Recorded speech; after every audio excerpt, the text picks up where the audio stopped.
इस वीडियो में हम लोग बात करेंगे सिंधु घाटी सभ्यता के बारे में। कुछ पॉइंट्स पे हम लोग बात करेंगे कि सिंधु घाटी सभ्यता का प्राचीन नाम क्या था, काल निर्धारण के बारे में बात करेंगे। फिर बात करेंगे भाई विस्तार के बारे में कि सिंधु घाटी सभ्यता का विस्तार कहाँ से कहाँ तक था। बात करेंगे हड़प्पा और मोहनजोदड़ो के बारे में, जहाँ से क्वेश्चंस आपके एग्जाम में पूछे जाते हैं।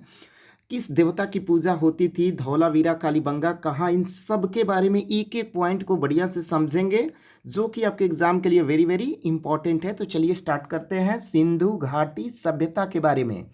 तो फर्स्ट पॉइंट आपका है कि भारतीय सभ्यता के विकास का प्राचीनतम काल, यानी कि जो इंडियन सिविलाइजेशन है उसके विकास का सबसे प्राचीनतम काल यानी कि समय जो है आपका कौन सा है, सिंधु घाटी सभ्यता है। अगर पेपर में आपके क्वेश्चन आते हैं कि भारतीय सभ्यता के विकास का सबसे प्राचीनतम काल कौन सा है, तो राइट आंसर आपका क्या होना चाहिए, सिंधु घाटी सभ्यता। ओके, भारतीय सभ्यता के विकास का प्राचीनतम काल कौन सा है, सिंधु घाटी सभ्यता। बात करते हैं दूसरे पॉइंट की तरफ।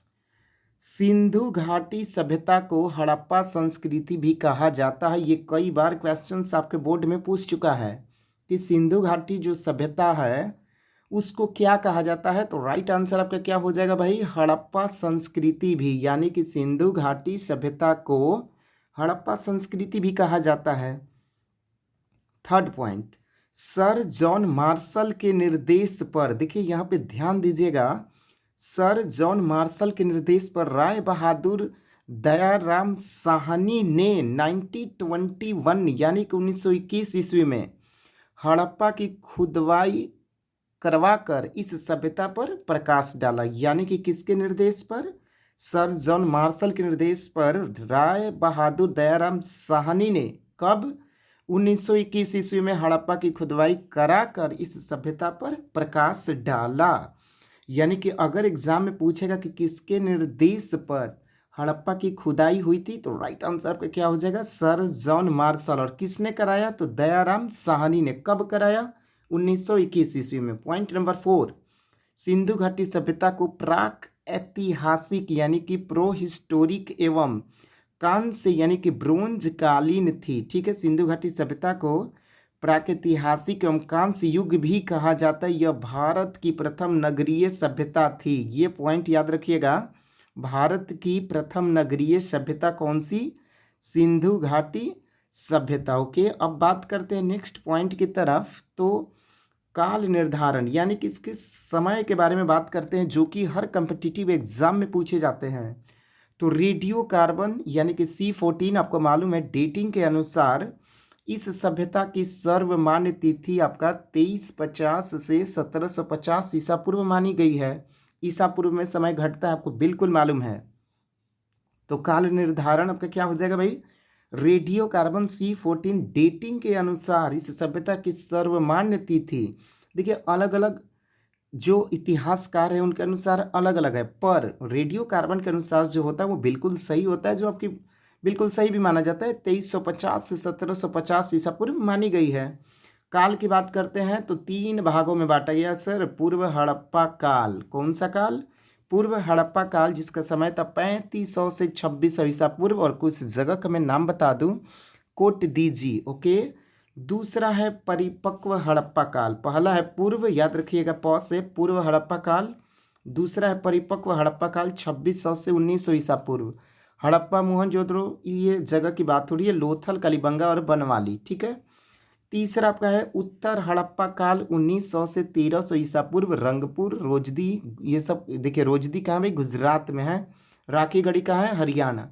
तो ये आपका हो गया काल निर्धारण किसके अनुसार, रेडियो कार्बन 14 डेटिंग के अनुसार इस सभ्यता की सर्वमान्य तिथि 2350 से 1750 ईस्वी पूर्व मानी जाती है। और 3 भागों में बांटा गया भाई, पूर्व हड़प्पा काल, दूसरा परिपक्व हड़प्पा काल, तीसरा आपका हो जाएगा उत्तर हड़प्पा काल। तो ये आपका हो गया काल निर्धारण किसके बारे में भाई, सिंधु घाटी सभ्यता के बारे में। ओके, बात करते हैं नेक्स्ट पॉइंट में अब हम लोग इसके विस्तार के बारे में। किसके बारे में, विस्तार के बारे में। तो देखिए विस्तार इनका आपका है, हो जाएगा आपका कि नेक्स्ट पॉइंट में इसका विस्तार भारत एवं पाकिस्तान में लगभग 1500 स्थलों पर पाया जाता है। कितने स्थलों पर, 1500, ये पॉइंट याद रखिएगा।